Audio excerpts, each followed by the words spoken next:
પૃથ્વી પરના સૌથી શક્તિશાળી અને પ્રભાવશાળી પ્રાણીઓમાંનું એક ગેંડો.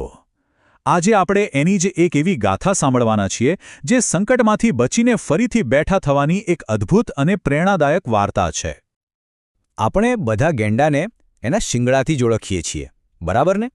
પણ શું તમને ખબર છે કે એનું નામ જ એના શિંગડા પરથી આવ્યું છે? હજારો વર્ષો પહેલાં પ્રાચીન ગ્રીક લોકોએ એને રાઇનોસેરોસ નામ આપ્યું હતું. રાઇનો એટલે કે નાક અને સેરોસ એટલે શિંગડું, એટલે કે નાક પર શિંગડાવાળું પ્રાણી. કેટલું સચોટ! તો ચાલો આજે આપણે ગેંડાની આખી સફરને 5 ભાગમાં સમજીએ. પહેલાં એનો પ્રાચીન પરિચય, પછી ભારતના ખાસ ગેંડા વિશે વાત કરીશું, એના પર આવેલા સંકટને જાણીશું, એને બચાવવા માટેના જબરદસ્ત અભિયાનને જોઈશું અને છેલ્લે આખી વાતમાંથી આપણને શું શીખવા મળે છે એના પર નજર કરીશું. ચાલો ગેંડાની વાર્તાની શરૂઆત કરીએ. એક સમય એવો હતો જ્યારે પૃથ્વી પર ગેંડાની ઘણી બધી પ્રજાતિઓનું રાજ હતું, પણ લાખો વર્ષોના સફર પછી આજે એમાંથી ફક્ત 5 જ પ્રજાતિઓ બચી છે. આ રહી એ 5 બહાદુર પ્રજાતિઓ. 2 આફ્રિકામાં, સફેદ અને કાળો ગેંડો, અને 3 એશિયામાં, આપણો ભારતીય ગેંડો, સુમાત્રન ગેંડો અને અત્યંત દુર્લભ ગણાતો જાવન ગેંડો. દરેકની પોતાની એક અલગ ઓળખ અને અલગ કહાની છે. તો હવે આપણું બધું ધ્યાન આપણી આ વાર્તાના મુખ્ય પાત્ર પર કેન્દ્રિત કરીએ. ભારતનો શાનદાર મહાન એકશિંગી ગેંડો.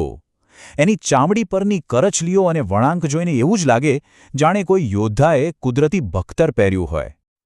જરા કલ્પના તો કરો, 3,500 કિલો વજન, ખભા સુધી લગભગ 6 ફૂટની ઊંચાઈ અને 5 સેન્ટીમીટર સુધી જાડી, જાણે બુલેટપ્રૂફ જેકેટ જેવી ચામડી.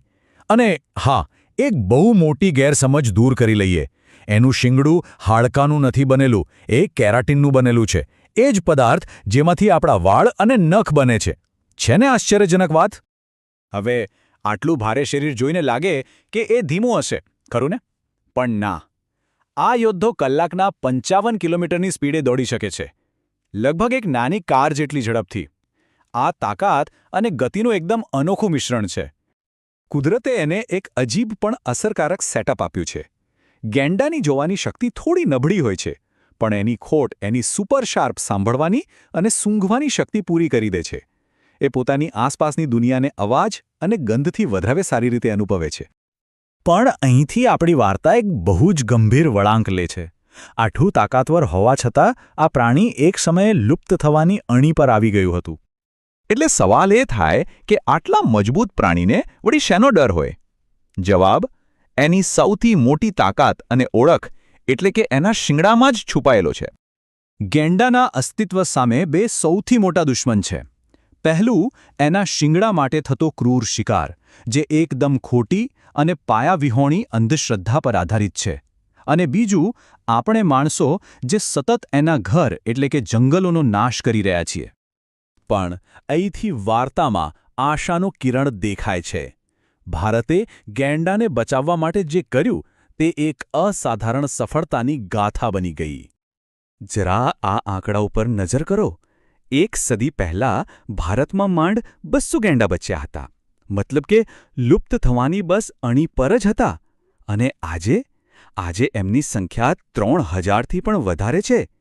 આ કોઈ ચમત્કારથી ઓછું નથી. આ એક ખરેખર અદ્ભુત પુનરાગમન છે. તો સવાલ એ છે કે આ જાદુ થયું કઈ રીતે?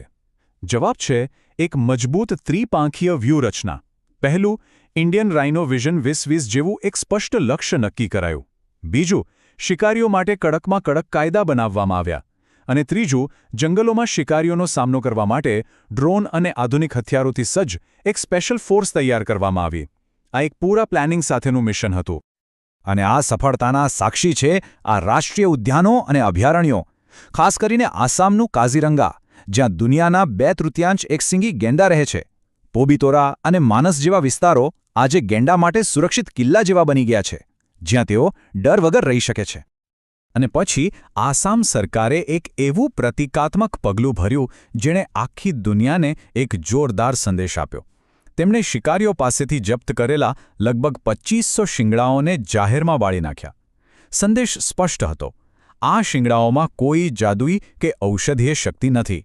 એની સાચી સુંદરતા અને કિંમત ફક્ત અને ફક્ત જીવતા ગેંડા પર જ છે. તો આ આખી ગાથાનો સાર શું છે? આ મોટી સફળતા આપણને શું શીખવી જાય છે? આ વાર્તાનો સૌથી મોટો અને સૌથી સુંદર બોધપાઠ એ છે કે મજબૂત ઈરાદા અને સાચા પ્રયત્નોથી કંઈ પણ શક્ય છે. જ્યારે માણસ પ્રકૃતિને બચાવવાનું નક્કી કરે છે ત્યારે તે લુપ્ત થવાના આરે ઊભેલી પ્રજાતિને પણ પાછી લાવી શકે છે. ગેંડાની આ કહાની એ જ આશાનો જીવતો જાગતો પુરાવો છે. અને અંતે ચાલો આ એક વિચાર સાથે સમાપન કરીએ. ગેંડાને બચાવવામાં મળેલી આ સફળતા, શું આ મોડેલ આપણે વાઘ, હાથી કે પછી દરિયાઈ જીવો જેવી બીજી લુપ્તપ્રાય પ્રજાતિઓને બચાવવા માટે ઉપયોગમાં લઈ શકીએ?